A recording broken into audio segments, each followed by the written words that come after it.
improvise on the piano. Do you ever feel like your brain just can't keep up? Like you're trying to think of what notes to play next and what chords to play next and which fingers to use.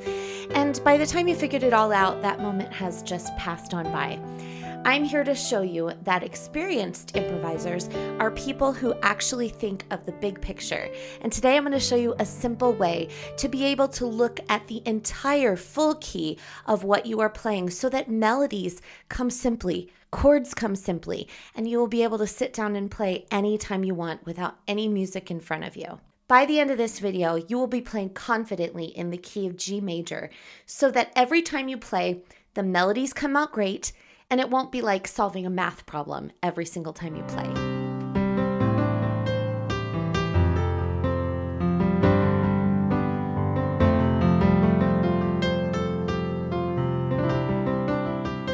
So for today's video, we're going to be playing in the key of G major. It's one of my favorites because it's all white notes except for one black note. So the first thing let's look at is what the key of G major means. So if we were to play a scale in the key of G major, it simply means we play all white notes except for when we get to this F here.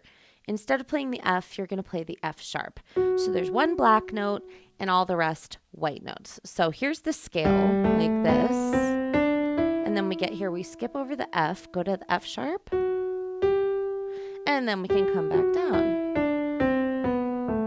Now, if you know proper scale fingering, you can absolutely use that, but you can just use one finger as well, just to get used to what we're doing here. So the only way that you can make a mistake in the key of G major is to play any other black notes besides this one, or to play this F. So I want you to start thinking of the key of G as your roadmap or as a family. And here's what I mean by that. We're going to talk about melody in just a minute, but first we're going to talk about chords. Now, one way of learning chords is by learning beautiful chord progressions. You can learn how to play by me saying, these chords sound good together, or you can experiment on your own. And here's how we figure out chords in this family of the key of G major. So if we start on G here, I'm going to start, here's middle C, I'm just going to take this one right here. And we start on a G, and we're going to go every other note in the key of G major. Okay, so we skip this one, here's our third note, and then we skip this one, and we have a G, B, and D. If you put those together, that is a G major chord, and that's our number one chord because that was built on this G. We're going to go through all of the different chords in G major because it's important to know that they all have a place in this key. That means that when you play them in your left hand in any kind of order that you want, it's going to sound great because it's in the family of G major. So that's our first one. So now let's go to our second one. So we go up to the second note of the scale, this A right here, every other note. We have an A minor, so that's our number 2 chord, A minor. If we go to number 3, we start on a B, every other note. Now this one, it's not an F because in the key of G, we have an F sharp. So every other note becomes B, D, and F sharp. That is a B minor, and that is a number 3. So far we have a G major, and then an A minor, and then a B minor. And I'll give you a nice little pattern so that you will understand the majors and minors in just a minute. Our next one is our 4 chord. 1, 2, 3, 4. We're going to build this on a C. Every other note is a C major chord, C, E, G. Our next one is a 5. Every other note, that includes that F sharp in there. So it's D, F sharp, A. That is our D major, number 5. Number 6 is built on the E. That is an E minor, E, G, B. Our number 7 starts on the F sharp because that's our 7th note of the scale. Every other note here, we have F sharp, A, and C. That's a diminished chord, which sounds a little bit different. And then we're back to our 1. So you can practice those in both hands in the key of G major so that you know all of those different chords. And I would just spend a little bit of time going through them and making sure that they feel good in your hands and that you understand all of them. Okay, now quick pattern for any major key on the keyboard. So if you'll notice, some of them were major and some of them were minor, some of those chords. Our major chords in any major key on the piano are the 1, the 4, which is our C, the 5, and that's it. So 1, 4, and 5. 1, 4, and 5 are very important chords in any key. So what I want you to start doing is we're going to do the 1, 4, and 5 in both hands together. So let's do our G major. And then we're going to go to our C major, which is our 4. And then our D major, which is our 5. And then back to 1. Now, if you just decide to do those 3 chords in a chord progression, it's going to sound awesome because those are the important chords in the key of G. It's going to be a very happy sound. Listen to this.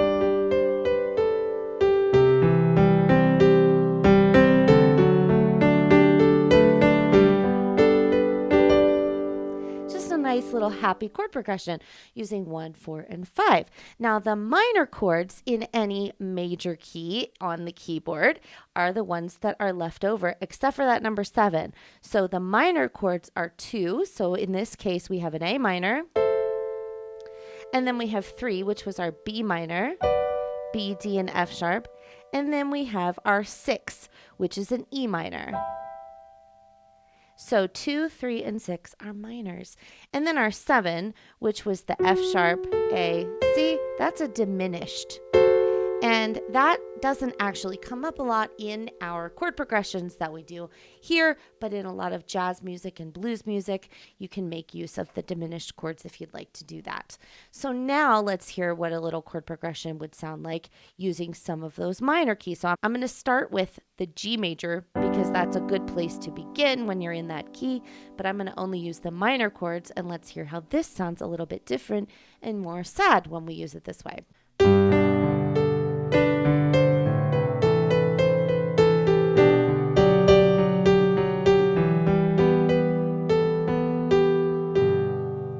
Different sound when I only used the minor chords that time, not including the G major. So whenever you come up with a chord progression, all you have to do is find chords that you just played, and you can do them in any order. Add some majors and add some minors together. So you can absolutely start with a beautiful chord progression. In fact, if you want to study the key of G major even further, here are some beautiful chord progressions. Go ahead and check out this playlist here. There's a lot of videos in G major so that you can really get used to this key. But if you'd like to come up with your own, that's how you do it.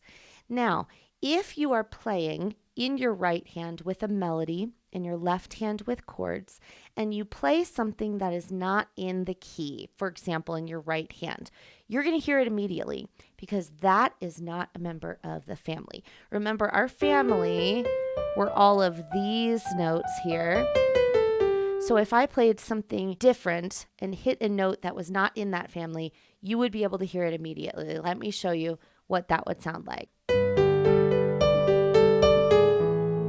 Did you hear that? It just does not fit because it's not part of the family. That's why keys are very important to learn about, to make sure that you are hitting only notes that are in that key family. I hope you're starting to see that improvisation isn't about memorizing little things here and there. It's about the entire big picture and changing the way you think.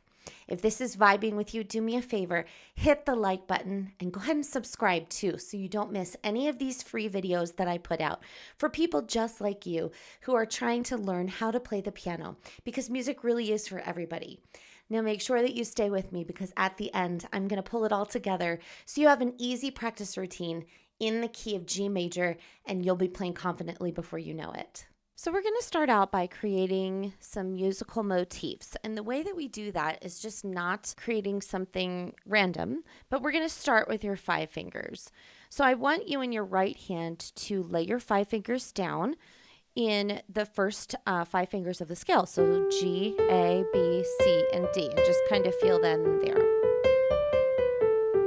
And what we're going to do is we're going to create a little pattern of a melody within this hand's breadth. So we're not going to be doing the popping around thing. we're going to be staying right on top of these 5 notes only.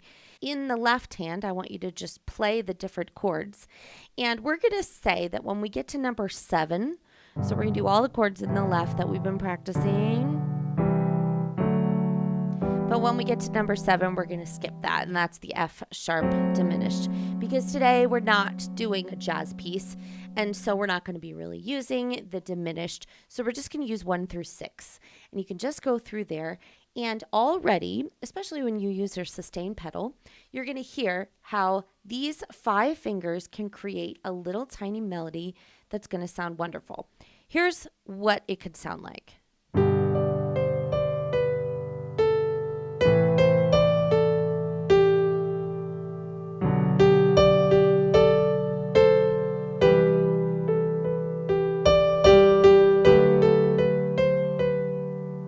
And then we're going to go back to G and end on G. So we'll end on our G chord here and our G over here.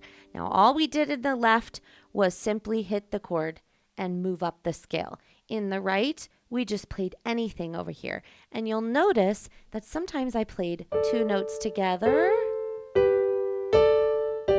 Any 2 notes in here will sound musical and like a little melody. Now, a way to automatically create something that sounds cohesive is then to pop it up to the next octave. So I'm going to do a couple of little things here, and then I'm going to use my thumb here as my arrow, or this is your 1 finger, and I'm going to go up to the next G, and I'm going to play something up here. So it's still the same 5-finger position, we're just an octave higher. Okay, so let's hear how something like that can sound.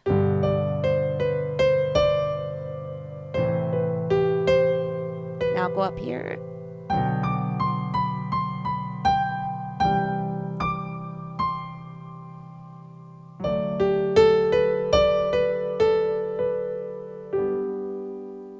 Now that's a pretty simple melody, and it's not really a chord progression. I mean, it is, but we're just doing the different chords in the key of G so far. It's kind of an exploration at this point. Now, the next thing, we're still not going to choose some chords yet, although we're going to get to it. The next thing we're going to do is I just want you to now expand your pinky a little bit to these other notes just a little bit more. And just by expanding it to some notes that are around, so not just staying here in the 5-finger position, but occasionally we may hit an E, we may hit an F sharp, and maybe sometimes I'll do an octave. I've added more notes to our little motifs that we're doing here, and all of a sudden it opens up the melody. So let's try this just by adding those couple more notes and see how this can change.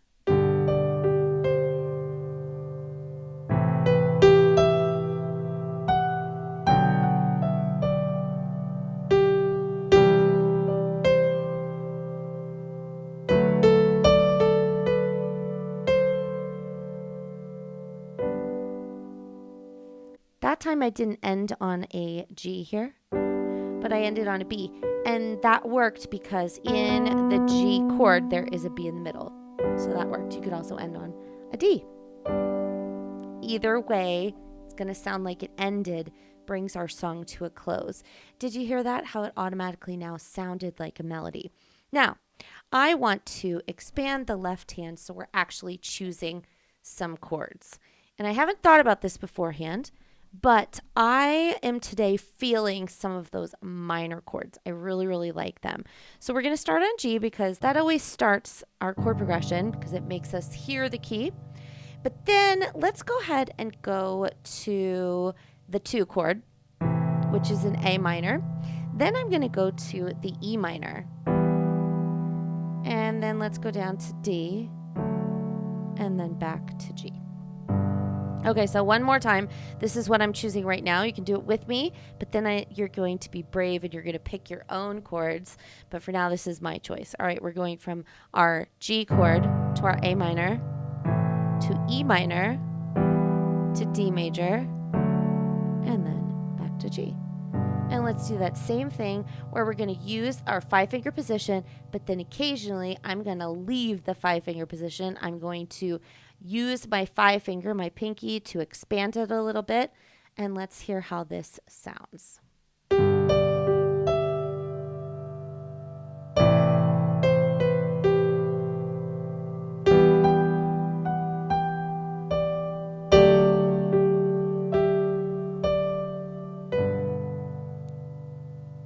I really liked that chord progression. Now, in order to make it sound just a little bit more full, or with some differences in our left hand, we don't always have to stay in this root position or this stacked position. So this time, all I'm going to do is I'm going to play an octave instead of the chord. So for example, instead of playing my G chord, I am now going to play a G octave, and I'm going to put that fifth down in the middle, which is the D. It's my favorite pattern. If you've been around my channel for very long, you will notice that I do this pattern a lot because I just really like it. I like the open sound to it. So for this one, we're going to do the G, and then we're going to go to the A, then we're going to the E with the B in the middle, D with A in the middle, and then back to G. All right, let's hear how this sounds now.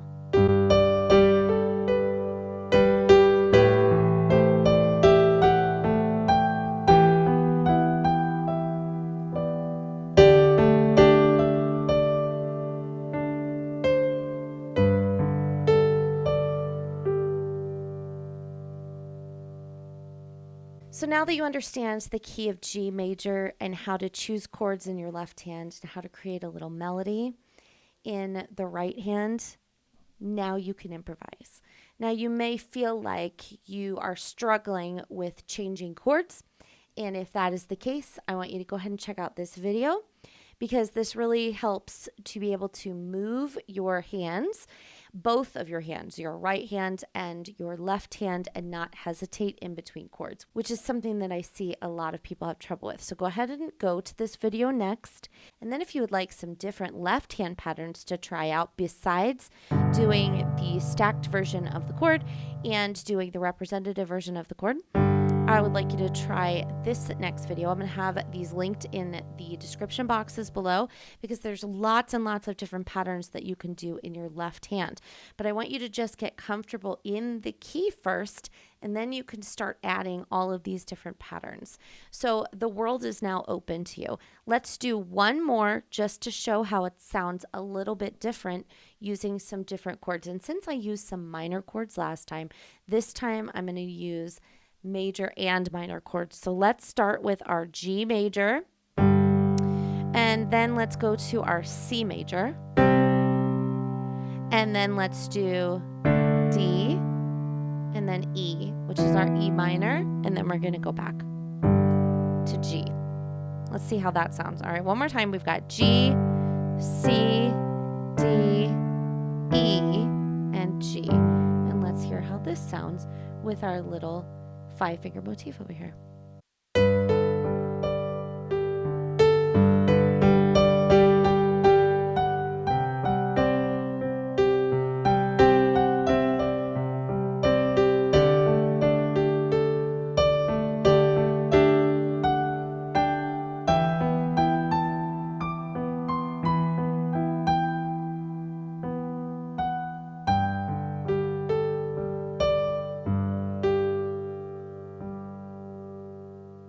So tell me in the comments below which one of those two chord progressions that you ended up liking better.